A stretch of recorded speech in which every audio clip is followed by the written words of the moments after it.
What's up guys, my name is Ace, and today we're going to be having a deep look at the Sprintout changes that were made to Infinite Warfare. This is that one big change that I wanted them to make, and it seems they either already had this planned or they listened, and we're going to be looking at the new Sprintout times today. Let's get into it.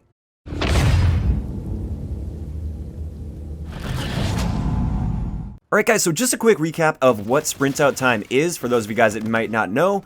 Sprintout time is the amount of time it takes when you're going from full sprint to be able to fire your gun. It has nothing to do with aiming down sight or anything like that. It's just that delay from when you're sprinting to when your gun actually goes off once you pull the trigger. Now previously in Infinite Warfare, before this patch, pretty much every single gun in the game had the exact same coded Sprintout time at 150 milliseconds. This didn't really make for a balanced meta because you could rush around with an LMG and get your shots off just as fast as you could with an SMG. And that just doesn't really make sense. With the LMGs, in my mind at least, you should be punished a little bit if you're trying to rush around like a madman, whereas with SMGs, you should be rewarded for rushing around and being aggressive because that's the intended playstyle of those guns. This is why I was pushing really hard for this Sprintout time change, and they finally made it, which is excellent. So now SMGs are going to be sprinting out faster than assault rifles and LMGs, and this is great because now guns are going to have their proper roles. Now what exactly are these Sprintout times? Well, first off, I just want to explain, everything was coded at 150 milliseconds, but all my testing before, based on my hand testing, it was actually 83 milliseconds for all of the guns. So all of my hand tested values today, they might not line up perfectly with what's hard coded, but this is what you actually experience in game at 60 frames per second. So first up, SMGs were actually unchanged. I still get that hand tested 83 millisecond sprint out time. And the same thing goes for shotguns. So they're still sprinting out very, very quickly, which is awesome. That's how it should be. Pistols, once again, exactly the same as the shotguns and SMGs at 83 milliseconds. Moving on to assault rifles though, and also keep in mind I tested every single one of the guns in the game. I didn't just test like one gun from each category. I tested every single one to make sure there weren't any weird discrepancies. But all of the assault rifles now sprint out in 167 milliseconds at 60 frames per second. This means you can't get away with sprinting around and running into an SMG user head on as often as you used to be able to with assault rifles. You're now at a slight disadvantage when you get caught sprinting, and I really like this. As for sniper rifles, they're a little bit slower than the assault rifles at 200 milliseconds, but keep in mind, you can't aim down sight this fast anyways with any of the sniper rifles, so it's not going to have much of an impact on you unless you're trying to no-scope somebody. Moving on to LMGs, this is actually quite high now. The sprint out time for LMGs is now 217 milliseconds, which is extremely noticeable. You can even try it for yourself, go into a custom game, you'll notice when you pull that trigger, it's like, okay, when's my gun gonna go off? And then it finally does.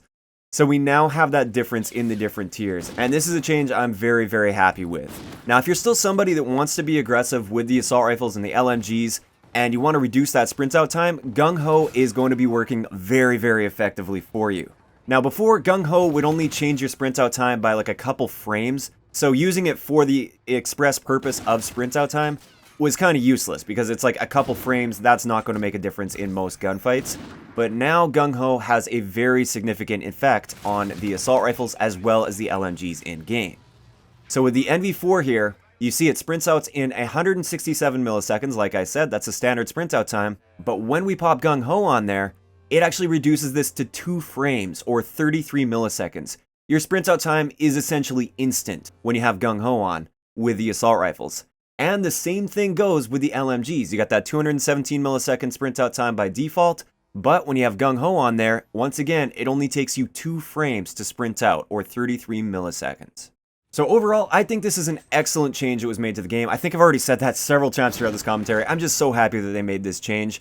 Still, if you do want to be aggressive and rush around with your assault rifles and LMGs, you can very easily do that with gung-ho. But overall, now SMGs are actually going to have a noticeable advantage when you're sprinting around and being really aggressive and you run into another guy and you take each other off guard while you're both sprinting. The SMGs now have the clear advantage as they should. Another thing I'd like to point out, a lot of people seem to think that SMGs are now like completely dominant over the other guns in the game, and I don't find this to be true, mainly because of the map design as well as the recoil properties. I still feel like assault rifles are going to be more dominant in more situations, but now we're just seeing a lot of increased viability of SMGs, and you've probably noticed a lot more SMG use lately because of the aim assist change as well as this sprint out change. But I'd like to know in the comment section below, what do you guys think of this sprint out change? Do you think it was the right change? Do you think they maybe went a little overboard with it? Let me know in the comment section below. If you enjoyed the video, a like rating is always appreciated, and don't forget to subscribe for more if you haven't already. I'll talk to you guys next time.